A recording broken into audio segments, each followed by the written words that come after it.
are going to go ahead and get into this first segment, which is going to be talking about the beef between Jimmy Butler and Shams. So you can see in the ticker, or you guys on the audio segment, you can't really see that, but there's some feud going on between Shams and Jimmy Butler's agent. Now, as we know, since Woj had to retire, I pray for him every single day, and I hope that he doesn't succumb to that cancer.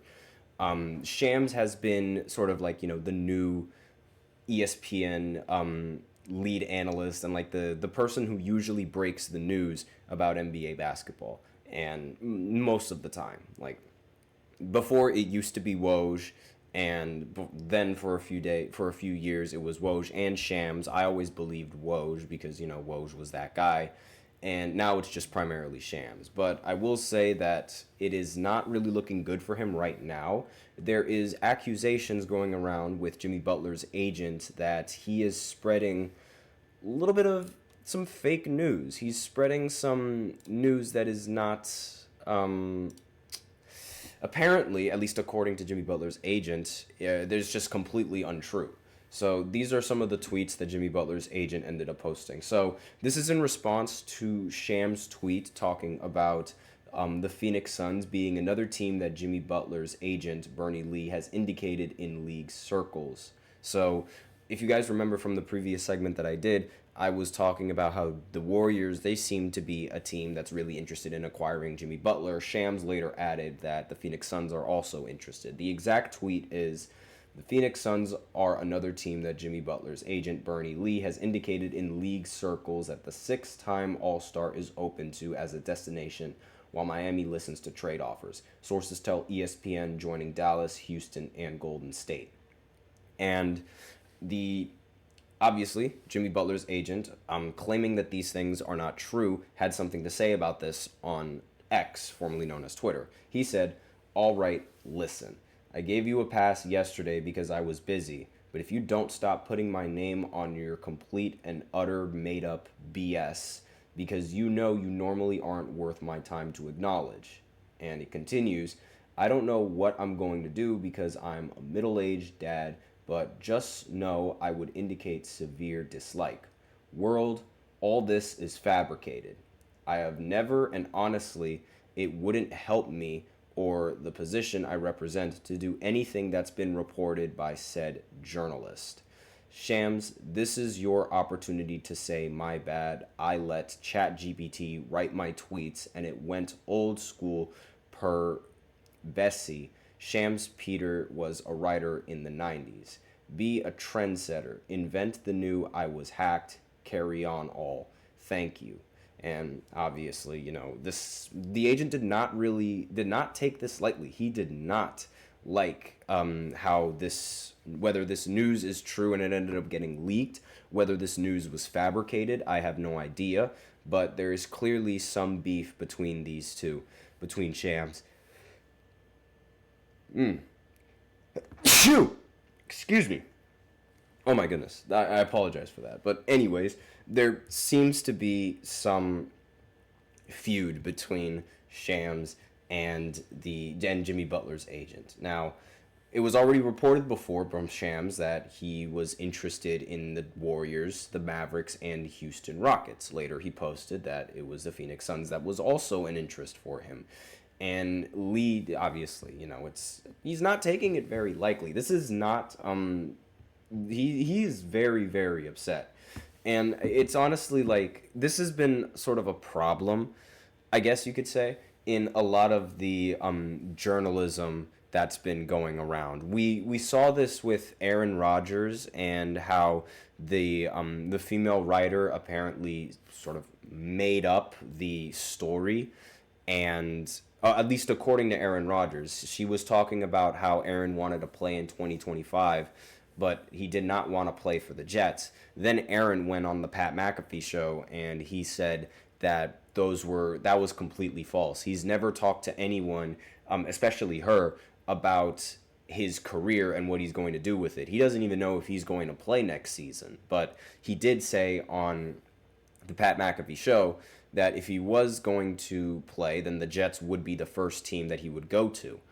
And whether or not that's Aaron Rodgers telling the truth, whether or not he's lying, whether or not the journalist is lying, or whether the journalist is telling the truth, we have no idea. But what I do know is that in most of the journalism classes that I've taken, a lot of people, they urge us and they tell us, like, do not write stories if you do not have the proper evidence to do so. Like, you do not want these sort of you do not want to be the one to say something incorrect, because then you are going to get absolutely flamed by the media for it, right? And not only that, but you also want to, like, as a journalist, you want to try and be accurate. And it seems like now, currently, there's been a spread of inaccuracies and a spread of fake news, if you would like to call it that. But it doesn't really seem like journalism now is the same as what it was back then. And especially here in these sports takes, because we have, allegedly, we have these journalists who are making up stories just to reach headlines. And whether it's true or not still remains to be seen. I have absolutely no idea whether or not this is true, but Jimmy Butler's agent claims that these aren't true. Now, again, this could be a whole scheme just to cover up the fact that maybe Jimmy actually is interested. And he's just trying to turn this into a he said, she said. But regardless, all I know is that I miss Woj, because Woj is, like, never wrong with what he tweets, and he broke all of the important news, and all those important news is that I thought were going to be incorrect, like Kevin Durant joining Golden State, ended up being correct. And this is not a very good look for Shams. I will say this. This is definitely not a very good look for Shams. Similar to how it's not a good look for that female journalist who wrote the article saying that Aaron Rodgers wants to return but not for the Jets. It's just not looking good. And it also doesn't look good for people who are aspiring to be journalists in the future, and people who want to write honest work, people who want to actually, like, genuinely report these kinds of news.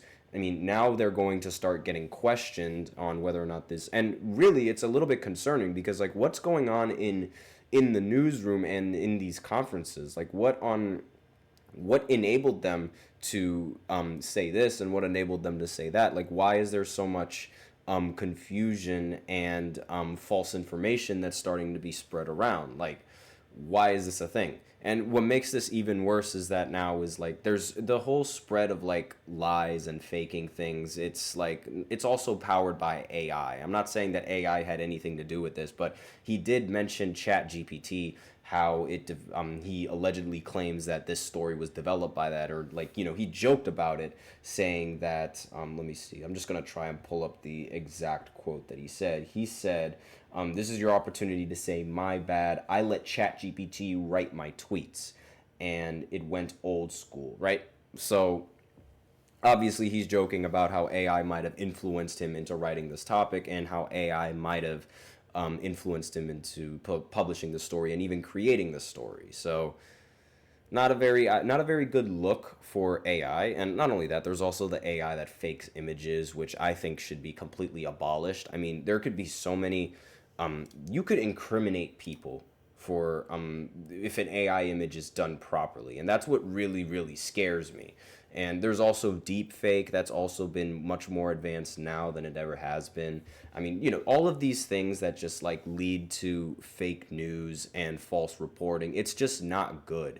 And if it's happening in the sports world, imagine if it happens, like, in some other big in a global scale that isn't just affected in sports, because, you know, this is something light, I guess you could say. But if it's something that's, like, really, really big, and something that's really important to the stability of this of the world that we live in, it could be really bad. And that's really my biggest concern with this whole thing.